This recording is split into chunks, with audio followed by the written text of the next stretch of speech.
Hi, I'm Shea. Good, I'm Shealyn. This is Shea's Scary Lounge, and today we're still moving along with our virtual road trip.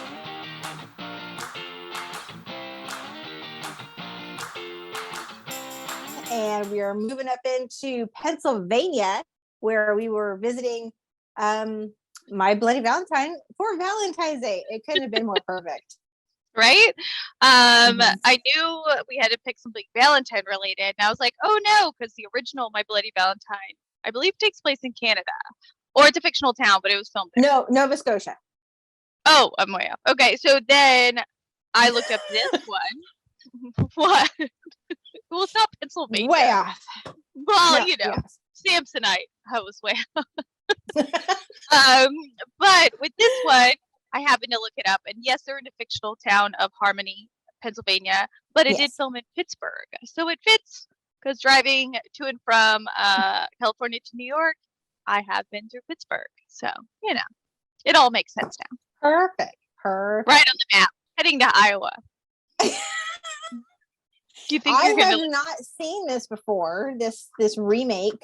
I thought it was pretty good. I liked it. I did. I'm surprised you liked it. I mean, it did really well in the box office. Like the first weekend, it paid its budget back. I think it made like 21 million, and overall, like internationally, it made like 119 million. So even though it doesn't get the best of ratings online, it still, did well in the box office. Well, I mean, let's look at who we got in this movie. We got what the fuck is his name? How do you say his name? Jensen Atkins? Oh yeah, what? The white guy, the dude from Supernatural. Yes. How do you say his name? I don't know. I didn't write it down. Jenkins. He's Tom Hanniger in this movie.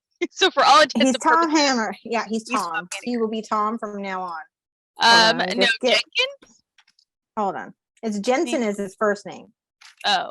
Jensen Ackles. Okay. You got Jamie King. She's great. Jamie King, who I watched this movie and I was like, I know this face. I literally just finished watching Heart of Dixie, where she started. Yeah, she started. It's a TV show. I will not be watching that. I think I've seen a preview. Sounds terrible. Totally. Yeah, it's not your show. It's not your show. I know her. She was a model before this. I think I know her from Dating Kid Rock or something terrible like that. And then she became an actress, and she's just rad. Very cute, unique. I do like her. She's blonde in the other thing I watched. So she's usually blonde, yeah. So to see her as a brunette, it took me a while to really pinpoint her face. I'm like, I know this face. Where do I know this face from? I think she has like a one tooth like me, like turned a different way or something. So something like that, yeah. And then we have Kerr Smith, who very 90s actor. No, I know him from Pilgrim. No, I'm just kidding. Nobody knows him from the movie. But yes, I know from Dawson's Creek. He was in a bunch of things. He was in a bunch of like 90s movies. Was he in Pilgrim? Was that the dad? Yes, he was the dad. I know. But he was in a bunch of 90s movies. Late 90s. And then, of course, our favorite, Tom Atkins, is in this. I know, of course. He had to be. I saw it and I was like, oh! I was sad, spoiler alert, that he dies. I was like, no, you can't kill Tom Atkins, especially in such a brutal way as a pickaxe. It was pretty brutal. And it was gory. This movie is good about that. Like it delivers on the kills. There's the great naked kill of Irene. I mean, which I'm just like, what? Okay, She was her idea. I know, but let's start with the premise. Go for it. Okay, go. Let me go. I'll go. You go. I'll go. Okay, so it starts off with a mining community of Harmony, the fictional town in Pennsylvania. And so Tom Hanniger, as we are going to call him, he's the main guy. His dad owns the mine, and so he was working in there, and he accidentally doesn't check something properly. And he ends up like suffocating all these miners, and one miner wants to live, so he kills everyone in there with a pickaxe because it gets caved in, and so they're trapped in there, and people are trying to get to them. And to save air for himself, he kills all the other miners, and then he's in a coma for like a year or whatever. And then when he regains consciousness, he goes back and tries to kill more people because, you know, that's normal. And so they end up going to this party in a mine because that's safe. I know. And so Tom Hannigan is like, well, I didn't really want to go, but I'll go because I love you, whatever. I'm sorry. If you guys just were like, no, this seems like a bad idea. It's got some bad juju going on here. We wouldn't have had this problem. I think it's supposed to be they're still young and stupid, and so it's a place to go. And I think they're underage drinking because otherwise they'd be at a bar. So they're in the mine drinking. I don't know how they're gonna have fun off 1 6-pack. Oh, he goes back to get the beers. Like that's where my mind goes. Right, They're he goes carrying back to get the beer. 6-pack for 4 people. I'm like, this is a terrible party. It's like 1 beer. Well, no. So they live in a mining town. Where else would you go to drink underage than, you know, in a mine? Right. And yes, I it's guess. a terrible idea, but I don't think they knew the guy had woken up from his coma. Like, no, I feel they like didn't. No one knew about that until he murdered like a whole bunch of people in the hospital. I know. And then we enter Tom Atkins. And then this guy goes to, you know, the mine, dressed all in his gear, and murders all of the teenagers that are in here for escape. Sarah, Axel, and then Irene. And they run out of the mine, and they end up leaving Tom for dead. He doesn't die, but they just left him. I know. Terrible. Because they're assholes. So basically, I mean, she's like, oh, he's the love of my life. Or she says he's not because she's saying that to her husband. But like, you left him. Like, no wonder he left the town. You know, later when he comes back, 10 years later, Tom returns to sell the mine because his father has passed away. Right. And he finds out Sarah's now married to Axel, even though Axel's cheating on her with the other checker at the supermarket. Right, like her friend and coworker. Small like, town nonsense. Come on. Piece of crap. I know. And then I love, like, it's the creepiest. She's like, I'm pregnant. Like, the way she says it is so She's creepy. Like, so excited about it. And he's like, you're like, make my life any worse. Come on now. I know. Like, not saying, okay, I don't blame her. She's an idiot. But, like, you know, you think that maybe he would know that could be a possibility because if you're having sex, you know, you can clearly get pregnant without a condom, but cool. But why would you be excited to tell a married man you're having an affair with? Because she in her head really believes he's going to leave his wife. Yeah, I guess it's a stable song. Like everybody, I'm like, no, he's not. Otherwise, he would have left her and then already been with you. Like, when will people understand that? So she gives him a box of chocolates and then whispers in his ear, I'm pregnant. Because he's like, I didn't give you anything and feels bad. You already did. I'm pregnant. I don't know, something so creepy about that scene. Exactly the way you said it. Yeah, and he's they're in like this shack or whatever. Well, because he says he can't go anywhere else. I mean, it's a small town, but yeah, they're in like some. I think that's his family's old property. Yeah, it's his dad's property. Yeah, so run like you couldn't keep it up. You couldn't upkeep the place, but cool. Okay, it was cool. very gross. But so Tom comes back and he argues with everybody and fights with everybody. Well, they also blame him for the accident, even though it was proven that Harry Warden actually killed everyone to conserve, to save himself in the mine. So Tom actually wasn't responsible for their deaths. He killed them. You know, maybe they wouldn't have died. Yada yada. So the town still hates him. They blame him, and now he's going to sell the mine, and a lot of them are going to lose their jobs. So clearly, he's not welcome at the neighborhood bar or anywhere else around town. So then he also decides to stay because he sees Sarah again, and he's like still pines for her, obviously, and so he's like, I'm going to stay, and then people just start dying. Yeah, I start dying. Yeah, I mean, the one, of course, the naked one with Irene sticks out in my head with the motel. And I thought, oh my gosh, how did they convince this girl to do all this nudity and running around and all this? It was her idea. If I looked like that, I would do it too. Okay, that's probably why she wanted to do it. I'd be like, yo, look at this. You know, she's running and things are all still in their place. So that's like it's a very important. Props to her. That is very important. Although I will say this, the guy that she's with, the trucker, he's actually a screenwriter. Yeah, I know. I love that. What's his name? Todd Farmer.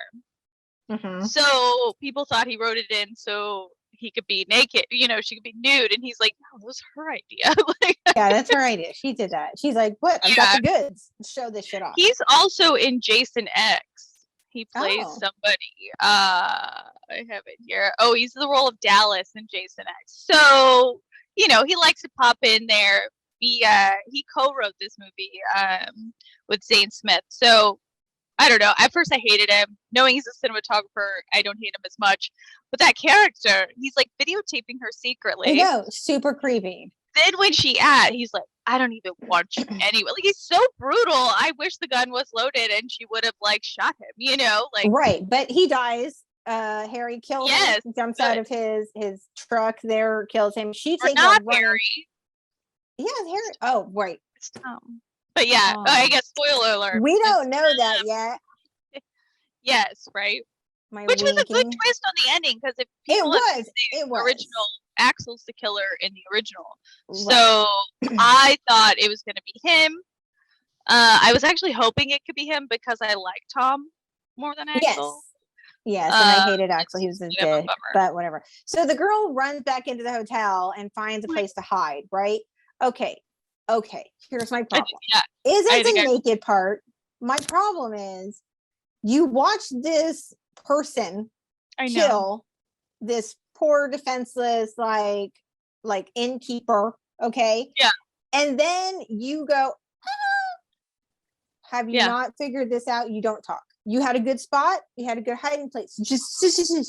Or why not help the other lady? Like, if she would have come out, I always feel like this, like if people band together and like could take the killer down, like why couldn't she come out, push him or something? They both run away, I guess you're in the moment, you're in shock, you're scared, but still. I understand. That but scene was hard to watch. Yeah. Don't say anything. If you're hiding, that is the sound you make when you are running from a killer and you're hiding. Yeah, I know. I don't get it. Creepy. No, stop. I know, because I feel like I could be silent, but I don't know. Hopefully I'm never in that situation. But yeah, I wouldn't have the need to be like whatever sound she makes. And she's also naked. I don't know. I was distracted by titties. But yes, she dies, and then I think Axel's just creepily watching the sex video because he is weird. And he used to date Irene. Yeah, he used to date Irene, and whatever. So, he's more people die. And so Axel's like, I believe it's Tom because Tom just came to town. Now all these things are happening. And then they go to the gravesite of where the original Harry was murdered by Tom Atkins, Sheriff Jim, and Ben Foley. And the grave is like dug up or whatever. So they're like, he came back to life. It doesn't happen. Sorry, people. Which seems a little unbelievable. It's like, okay, that's what you go with? That's what you go with. Came back to life. And so then you're kind of like, they did a really good job of making you second guess everything. Mm-hmm. Oh, I think it's him. Oh, I think it's the deputy. Oh, I think it's Axel. Axel's a douche. I think it's Axel. But then Axel ends up killing the lady, right? So this is where I thought it was Axel because the pregnant girlfriend. Yeah, she dies. They run around there's a good scene. Running around the supermarket and they run into the office and she locks the door and the guy is trying to come in and they go, okay, go out the window. So she's pushing the girl out the window and then Sarah, the smart one, is like, oh, something's wrong. Come back in. Something's wrong. And, he pulled her out and guts her and writes forever or whatever. Yeah, he writes what was on the card. So that's why, later that's kind of how Tom gets busted is because she's like, how did you know what it said? Right. Yeah. And it ends up kind of being a sad thing, like the end, because he is seeing it as somebody else. And then they reveal that he was in a mental institution for 9 years. So I don't know if he even knew he was doing all this or he really did think there was a separate person because he's seeing it, when he's yelling at her, like, shoot him or whatever. And it turns out it's him. So that's always right.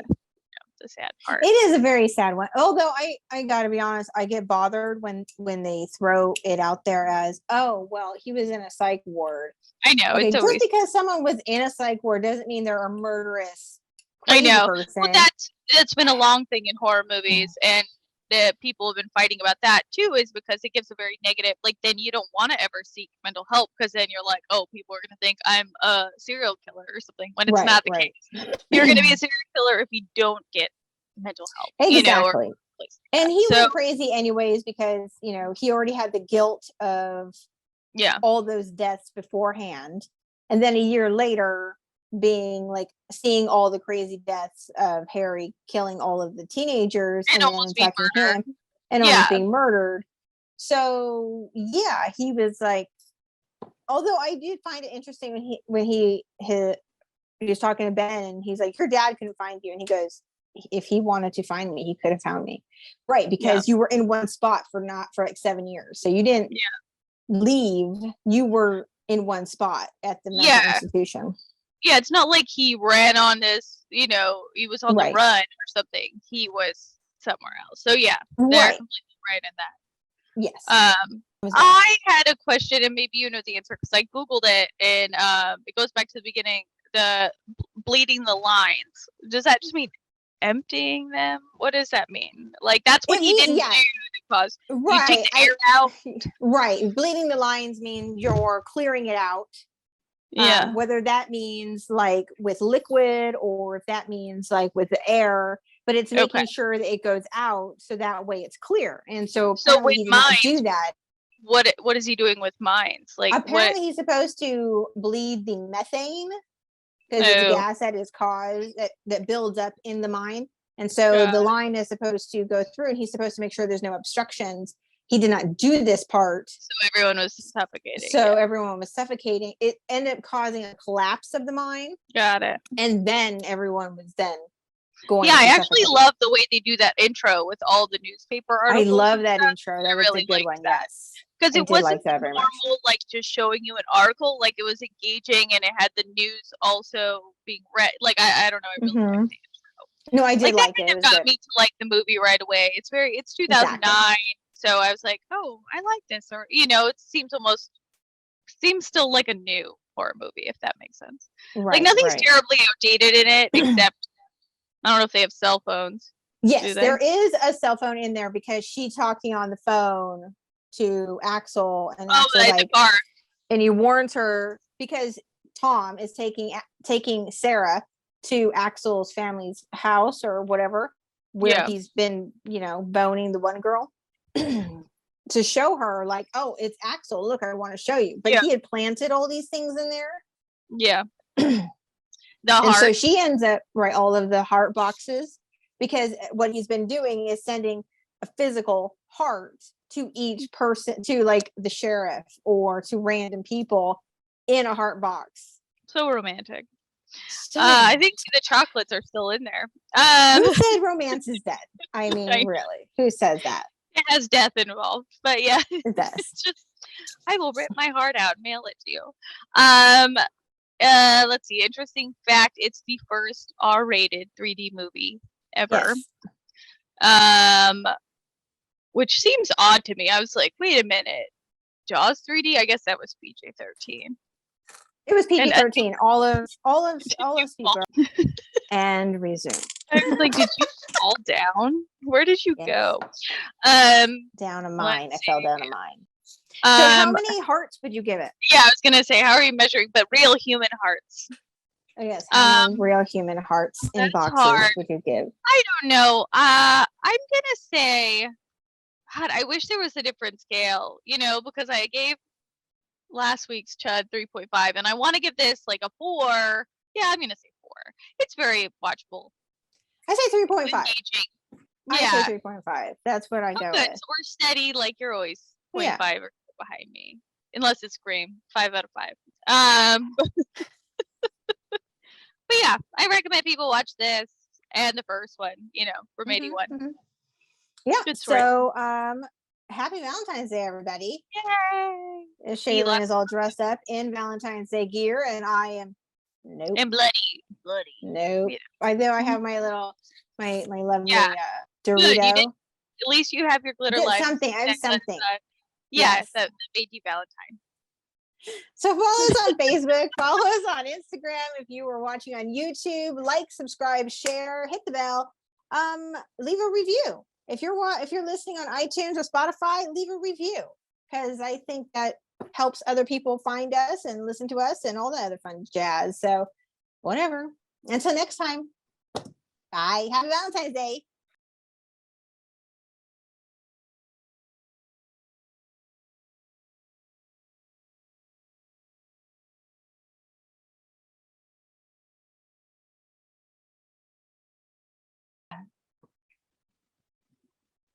I just do this to annoy you. I feel like you do. Yeah.